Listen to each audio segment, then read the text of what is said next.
നമ്മൾ ഹിദായത്തിലെത്തണം, നമ്മൾ നന്നാവണം എന്ന് ലോകത്ത് ഏറ്റവും കൂടുതൽ ആഗ്രഹിച്ച ആളാണ് മുത്തുനബി സ്വല്ലല്ലാഹു അലൈഹി വസല്ലം. നമ്മൾ നന്നാവണം നന്നാവണം നന്നാവണം എന്ന് എത്ര പേര് ആഗ്രഹിച്ചു എന്നറിയും. താങ്കളോട് അള്ളാഹ് എന്നെ പറഞ്ഞു, ഇത്ര റിസ്ക് എടുക്കാനൊന്നും ഞാൻ പറഞ്ഞിട്ടില്ല നബിയെ എന്ന അർത്ഥത്തിൽ അള്ളാഹ്ക്ക് എന്ത് പറയേണ്ടി വന്നു എന്നറിയാം.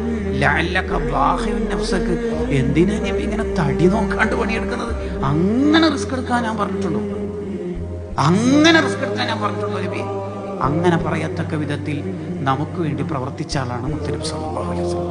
നിങ്ങൾ നോക്കൂ, നബി സല്ലല്ലാഹു അലൈഹി വസല്ലം തങ്ങൾക്ക് ജീവിതത്തിൽ ഏറ്റവും സന്തോഷം ഉണ്ടായ സന്ദർഭം ഭൂലോകത്ത് ജീവിക്കുമ്പോൾ ഏതാണെന്ന് വെച്ചാൽ അള്ളാനെ കണ്ട സന്ദർഭമാണ്. കാരണം ഒരാൾക്ക് ലോകത്ത് ഏറ്റവും കൂടുതൽ സന്തോഷം ഉണ്ടാവില്ല സ്വർഗത്തിലെത്തുമ്പോഴാണ്. സ്വർഗം തന്നെ മറന്നു പോകുന്ന ലോകത്ത് ഒരു നിമിഷം അള്ളാനെ കാണുമ്പോഴാണ്. അള്ളാനെ ഒരാൾ കണ്ടാൽ സ്വർഗം തന്നെ മറന്നു പോകുന്നത്. അതിനാണ് വിസ്വാൽ എന്ന് പറയുന്നത്, അള്ളാഹുവിലേക്ക് എത്തിച്ചേരുക. അള്ളാഹുവിനെ ഒരാൾ കണ്ടാൽ സ്വർഗം തന്നെ മറന്നു. ശരിക്കും സ്വർഗം എന്ന് പറഞ്ഞാൽ ദുനിയാവ് മുഴുവൻ മറന്നു പോകും അത്രേ സ്വർഗം എന്ന് പറഞ്ഞാൽ. അതിനൊരു ഉദാഹരണം പറയാം. സ്വഹീഹ് മുസ്ലിമിന്റെ ഹദീസിന്റെ ഒരു മലയാളം പറഞ്ഞു. ഒരാള് ഈ ഭൂമിയിൽ ഒരുപാട് കഷ്ടപ്പാടുകൾ അനുഭവിച്ചു. ഉദാഹരണം പറഞ്ഞാൽ അയാൾക്ക് 10 മക്കളുണ്ടായിരുന്നു, ഒന്നിച്ചല്ല. പിന്നെ ഒരു കുട്ടി ജനിക്കും, 2 മാസത്തിനുള്ളിൽ മരിക്കും. അങ്ങനെ 10 മക്കൾ മരിച്ചിട്ടുണ്ട്. അയാളും ഭാര്യയും. അങ്ങനെ അയാളെ ഭാര്യ ഒരു ആക്സിഡന്റിൽ മരിച്ചു. ഇയാൾ ക്യാൻസർ പിടിപെട്ടിട്ട് 8 കൊല്ലം വേദനന്റെ അങ്ങേയറ്റം എത്തിയിട്ട് മരിച്ചു.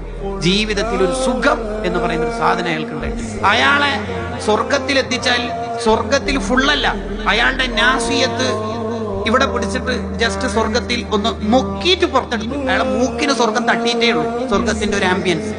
അയാളോട് ചോദിക്കും, അത്ര ആ സുഖം കിട്ടിയതിന് ശേഷം നിങ്ങൾ ദുനിയാവൊന്നും വല്ല കഷ്ടപ്പാടും അനുഭവിച്ചിട്ടുണ്ടോ? ഇല്ലല്ലോ. സത്യം പറയും, ഇല്ല, ഒരു കഷ്ടപ്പാടും ഉണ്ടായിട്ടില്ല. ഇല്ല. മക്കളെ കൊണ്ട് ഭാര്യ, ശരീരം, അസുഖം, ഇല്ല, ഒന്നും ഇല്ല. അതെ, സ്വർഗത്തിലെ 1 സെക്കൻഡിന്റെ മൈക്രോ സെക്കൻഡ് സുഖം ഇവിടെ തട്ടിയപ്പോൾ അയാൾക്ക് ഇതുവരെ അനുഭവിച്ച് മുഴുവൻ മറന്നു പോകും. സ്വർഗത്തിൽ ഒരു 1/2 സെക്കൻഡിന്റെ കഥയായി പറയണത്. അല്ലാഹു നമുക്ക് സ്വർഗം നൽകട്ടെ. ആ സ്വർഗം മറന്നു പോകുന്ന ഒരു നിമിഷം ലോകത്തുണ്ടെങ്കിൽ അള്ളാനെ കാണുമ്പോഴാണ്. അതാണ് തങ്ങളുടെ ഹയാത്ത് കാലത്ത് ഏറ്റവും കൂടുതൽ തങ്ങൾക്ക് സന്തോഷം ഉണ്ടായത്. ആ ഹയാത്ത് കാലത്ത് അള്ളാഹുവിനെ ഡയറക്റ്റ് കണ്ട സന്ദർഭത്തിൽ അത്തഹിയാത്തുൽ മുബാറകാത്തു സ്വലവാത്തു ത്വയ്യിബാത്തു ലില്ലാഹ്, എന്റെ പ്രിയപ്പെട്ട റബ്ബിനാണ് സർവ്വ അഭിവാദ്യങ്ങളും എന്ന് പറഞ്ഞപ്പോൾ ഡയറക്റ്റ് തങ്ങളോട് അസ്സലാമു അലൈക അയ്യുഹൻ നബിയ്യു വറഹ്മത്തുള്ളാഹി വബറകാതുഹു, എന്റെ പ്രിയപ്പെട്ട നബിക്ക് എന്റെ സലാം. അങ്ങനെ സ്വന്തത്തെ സ്വർഗത്തെ മറന്നുപോകുന്ന ആ ഘട്ടത്തിൽ ആ സലാം ഡയറക്റ്റ് കിട്ടിയപ്പോഴും തങ്ങൾ പറഞ്ഞെന്താ അറിയാം, എന്റെ പാവങ്ങളായ ഉമ്മത്തിനും നിന്റെ സലാം വേണം. ആണോ? ഒരാളെ സ്വന്തത്തെ മറന്നു പോകുന്ന ഘട്ടത്തിൽ വരെ അനുയായികൾ ഓർത്തിട്ടുണ്ടെങ്കിൽ അത് മുത്തുനബി സല്ലല്ലാഹു അലൈഹി വസല്ലം